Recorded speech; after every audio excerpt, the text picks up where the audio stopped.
bénisse. Amen. Alors ce matin, nous allons commencer par la grâce de Dieu. Juste un petit sujet, j'ai intitulé « Donne-moi ou je meurs ».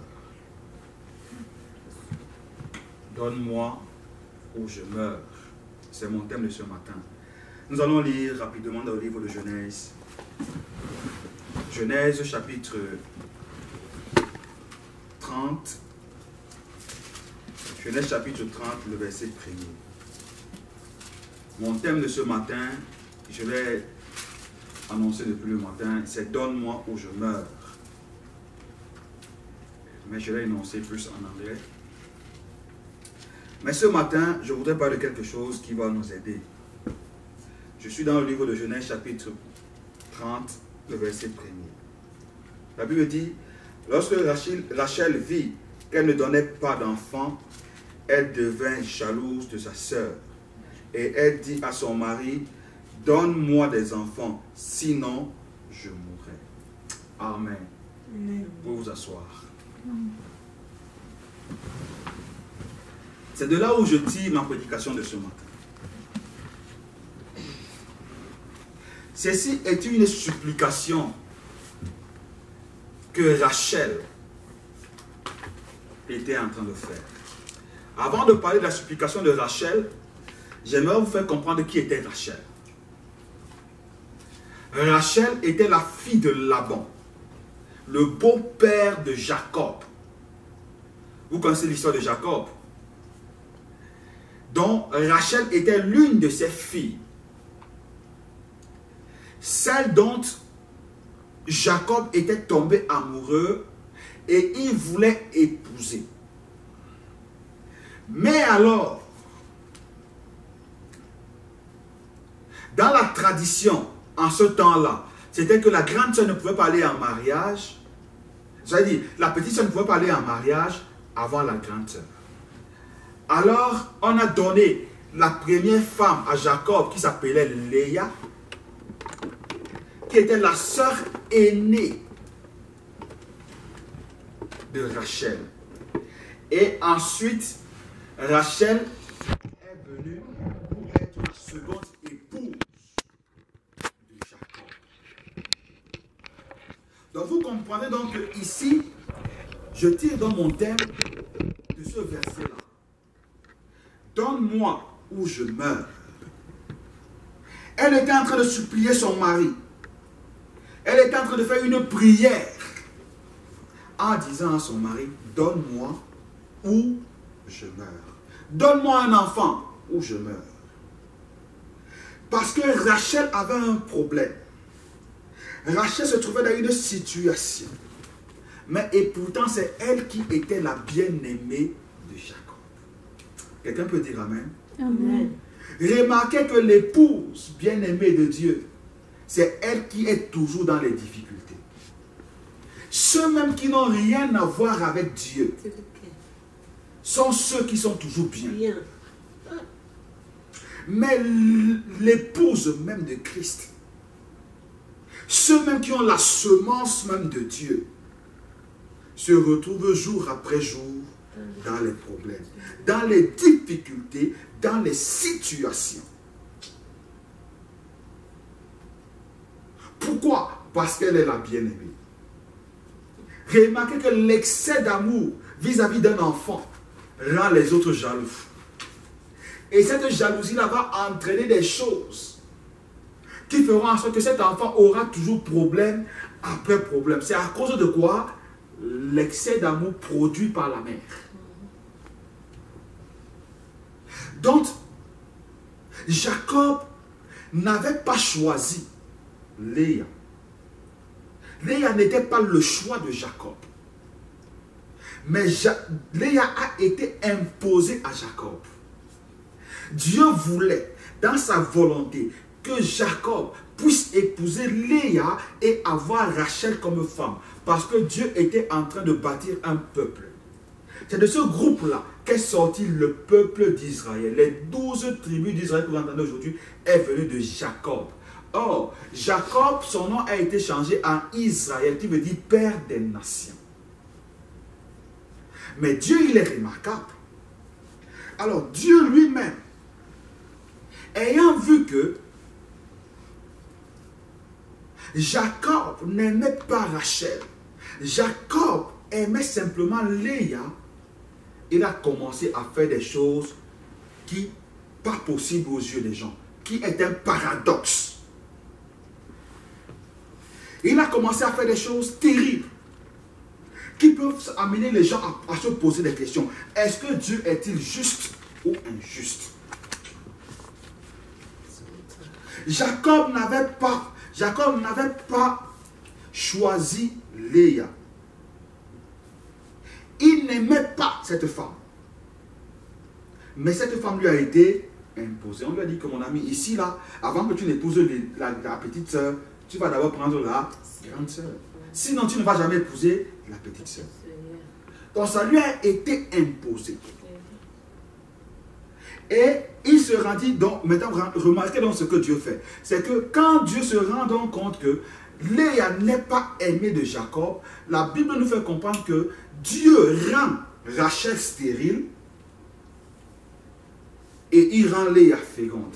Pourquoi? Parce qu'il voulait que Jacob ait l'attention vers Léa. Parce que Jacob n'aimait pas cette femme. Cette femme lui a été imposée. Alors Dieu fait quelque chose qui est un paradoxe. Nous pouvons le lire dans le livre de Genèse chapitre 29. Genèse chapitre 29, le verset 31. Genèse 29, le verset 31. Genèse 29, le verset 31. La Bible dit, ah ben tu peux lire pour nous? Lis pour nous s'il te plaît. L'Éternel vit que Léa n'était pas aimée. Ah, donc l'Éternel a vu que Léa n'était pas aimée de Jacob.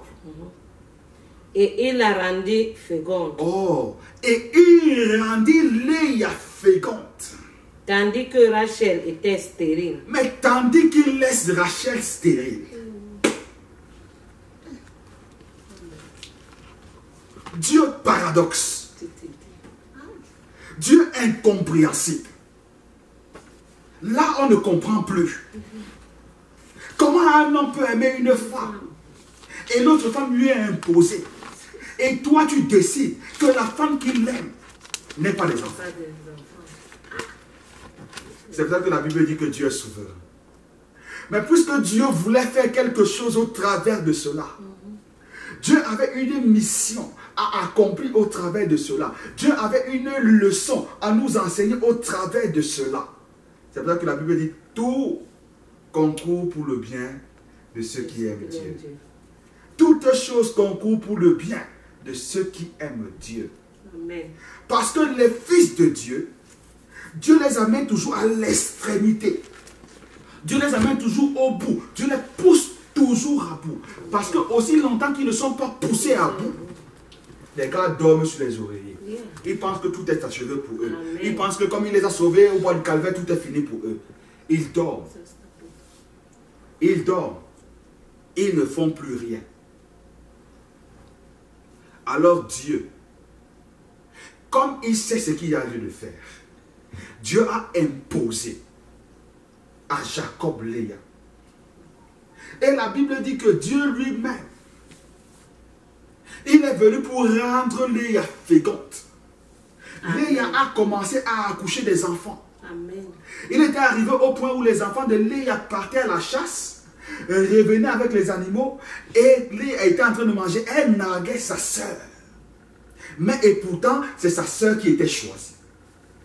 C'est sa sœur que le mari, sa sœur même est la femme légale, originelle que Jacob avait choisie. Mais alors, Dieu ferme son ventre. Ce n'est pas Satan qui a fermé son ventre. Écoutez-moi bien. C'est Dieu lui-même. C'est lui-même qui a fermé. Mais quand Dieu le fait, c'est pour une raison précise. Parce qu'il dit que son épouse est sans tache, ni rite, ni rien de semblable. Ça veut dire qu'il fait tout pour dépouiller ses enfants d'un certain nombre de choses avant de leur mettre dans leur position. Aussi longtemps que tu es dans une certaine position dans laquelle que toi-même tu sais que tu te trouves, Dieu t'amènera toujours à l'extrémité. Dieu t'amènera toujours jusqu'au bout. Il te mettra toujours la pression afin que ce qui est caché en toi se dévoile. Amen. C'est parce que cette femme était mise sous pression. Elle avait tellement de problèmes. Elle était tellement meurtrie dans son cœur qu'elle va vers son mari. Elle dit, donne-moi des enfants ou je meurs. Imaginez-vous une femme qui est dans ce genre de situation. Elle est désespérée. Elle est désespérée. Elle ne connaît plus quoi faire. C'est tellement qu'elle a pleuré, elle a jeûné, elle a prié, elle a tout fait ce qu'on l'avait enseigné à l'église, mais ça n'a pas marché. Pendant qu'elle prie, Dieu croise les bras et regarde. Elle jeûne, Dieu dit que jeûne. Elle pleure, Dieu dit que pleure. Il semble parfois être paradoxal, notre Dieu. Il semble parfois être logique. On ne comprend pas Dieu, on croit simplement Dieu. Si tu vas aller comprendre Dieu, mon ami, tu vas devenir fou. Qu'est-ce qui se passe donc?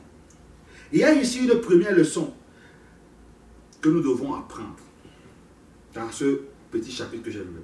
La première leçon, c'est quoi? C'est que lorsqu'il y a un handicap dans notre vie, une souffrance quelque part, Dieu que nous prions, il ouvre une voie.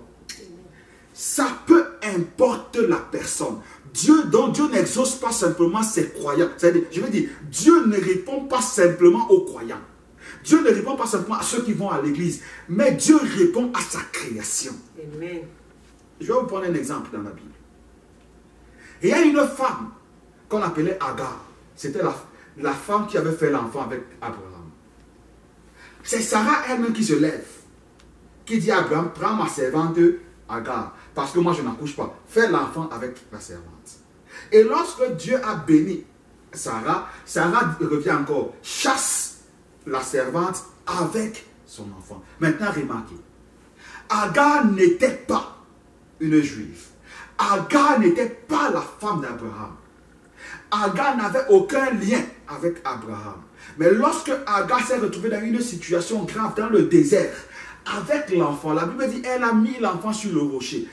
Elle ne voulait pas voir la mort de l'enfant. Et elle était en train de crier à Dieu. La Bible dit Dieu a envoyé un ange pour venir donner l'eau à Agar et à son fils. Donc vous comprenez donc que Dieu est le Dieu de sa créature. Dieu est le Dieu de sa création. Dieu peut exaucer quelqu'un qui n'a même pas sa semence en lui. Quel mystère. C'est terrible, hein? Très terrible.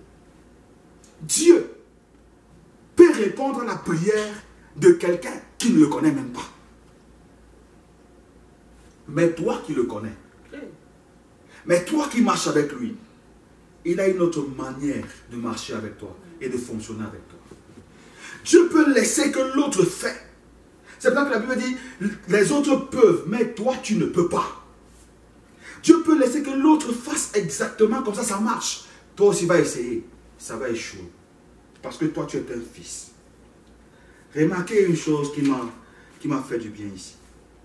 Donc comme je vous le disais tantôt, Agar n'avait rien à voir avec Abraham. Mais lorsqu'elle était dans les problèmes, Dieu l'a exaucée. Rachel était l'épouse même de Jacob. Ce n'est pas Rachel qui allait vers Jacob. C'est Jacob qui allait vers Rachel. Ce n'est pas toi qui allais vers Dieu. C'est Dieu qui est venu vers toi. Amen. Tu n'as jamais choisi de servir Dieu. Parce que quand tu commences à servir Dieu, tes problèmes commencent. Quand tu étais dans ton monde, dans ton yoga, dans tes choses, ça marchait toujours. Yeah.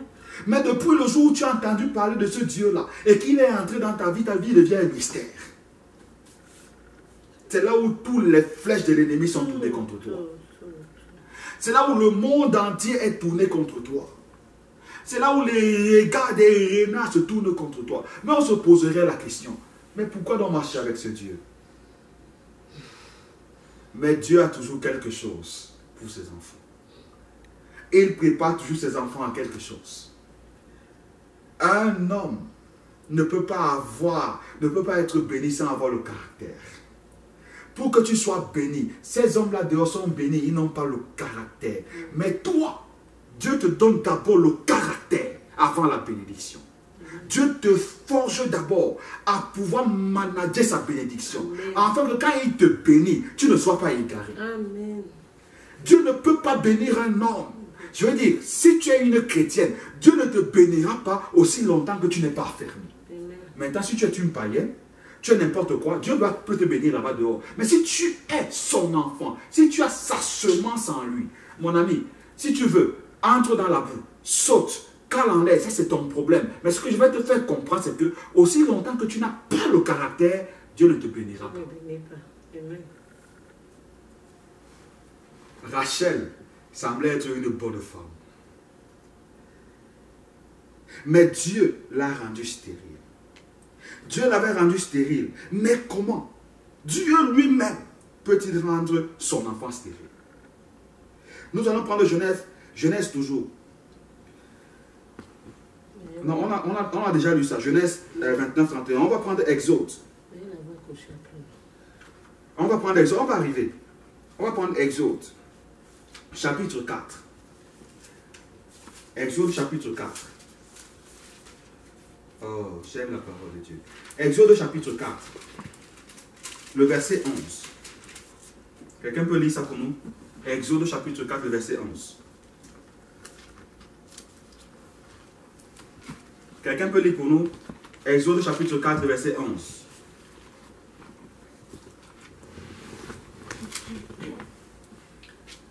Jehovah said to him, Who made a mouth for men, or who makes them speechless, deaf, clear-sighted, or blind?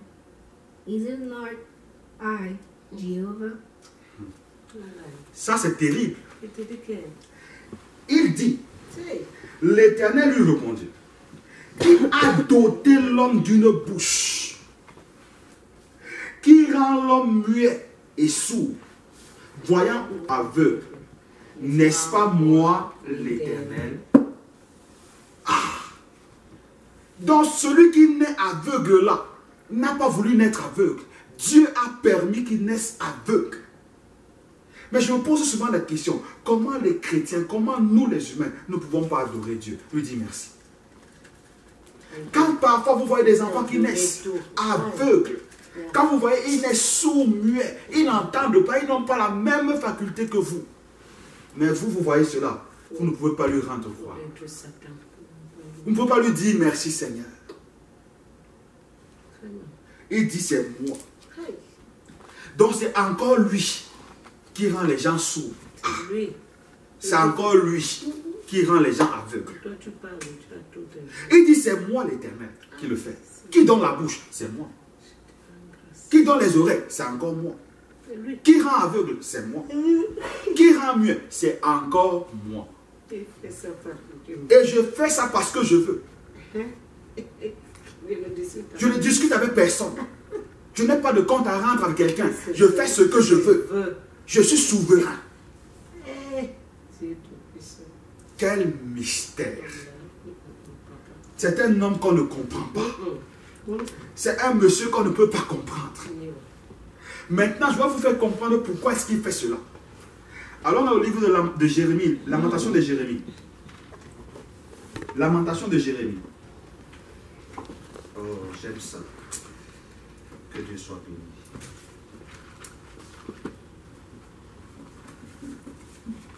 Lamentation de Jérémie. Okay. Lamentation de Jérémie, le chapitre 3, le verset 37 à 40. Il dit alors, c'est ici alors, c'est le terminator. Il dit pourquoi est-ce qu'il fait ça. Et il dit, ce don qui est important pour nous, Si un chrétien comprend ces choses, il ne se plaindra plus jamais.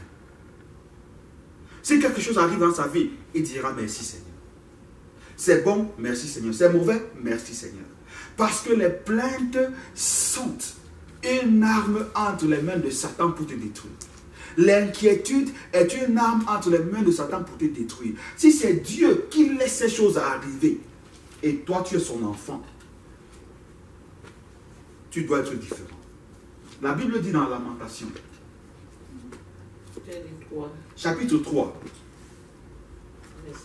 le verset 37, jusqu'au verset 39. Quelqu'un peut lire ça pour nous? Tu peux lire? Oui, le verset 37 à 39. C'est Lamentation de Jérémie. Il y a Lamentation de Jérémie et il y a Jérémie. Je dis Lamentation de Jérémie. Lamentation de Jérémie. Chapitre 3.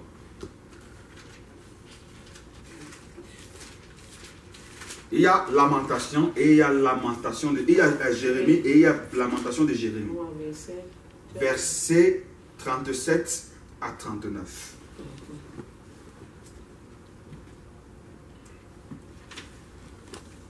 Qui dira qu'une chose arrive?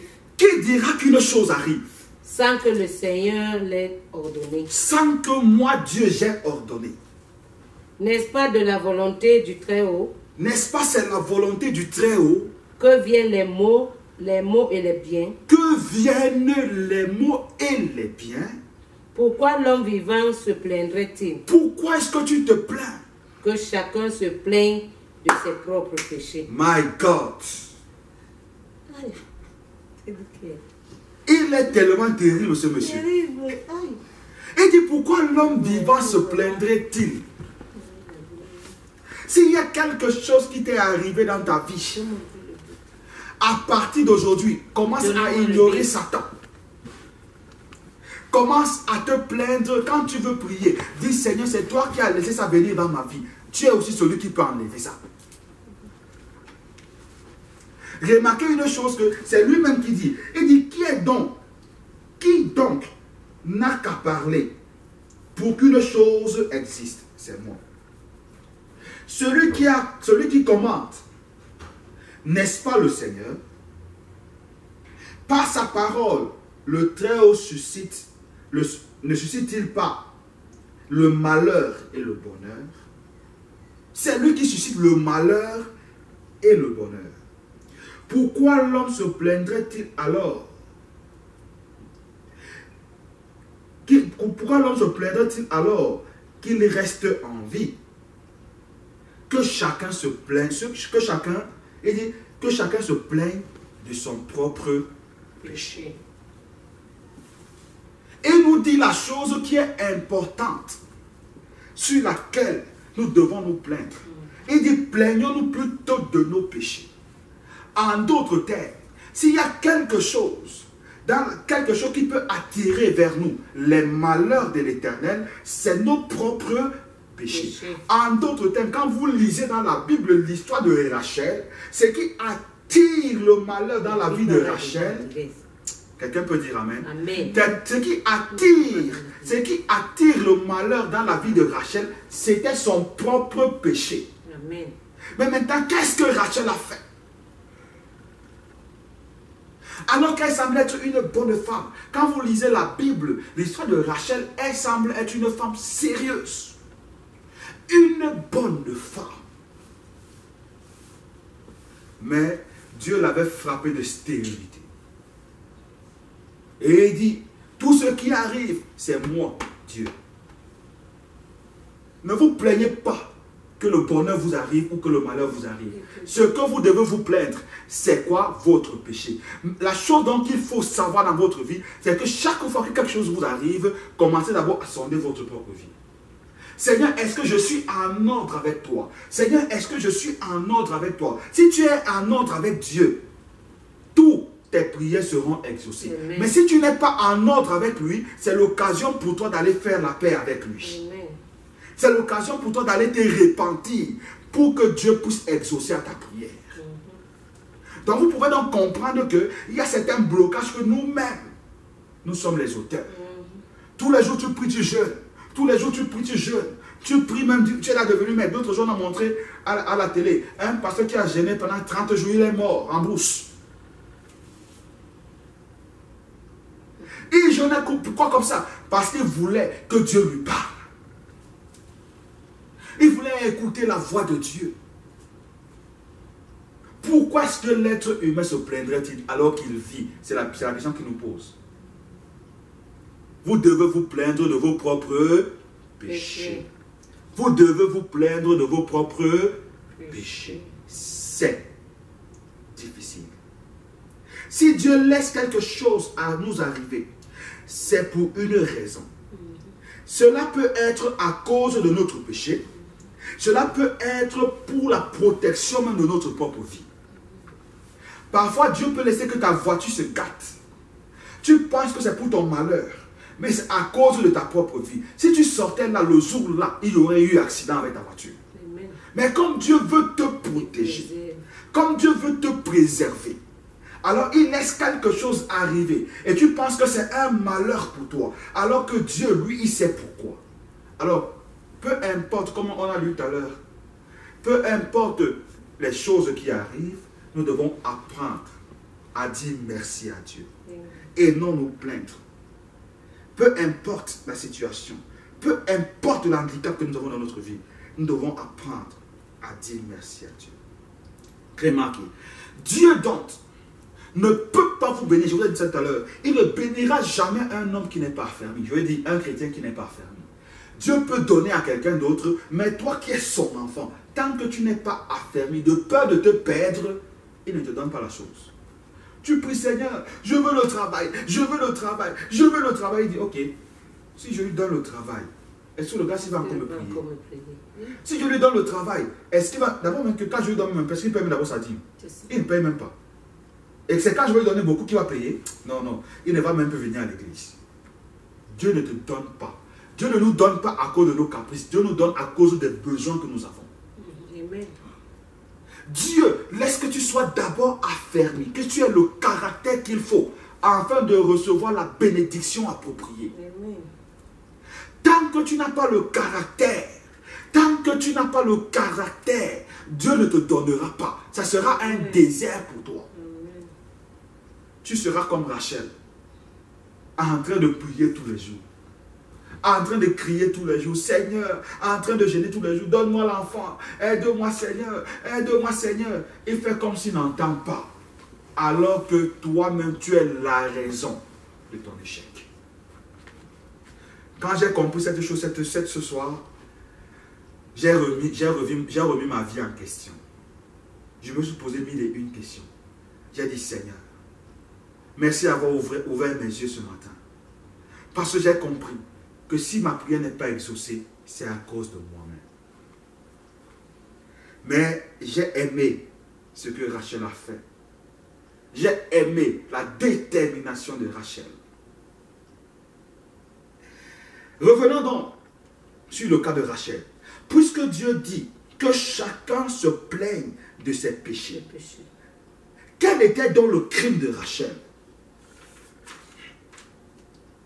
Alors qu'elle était celle que Jacob aimait.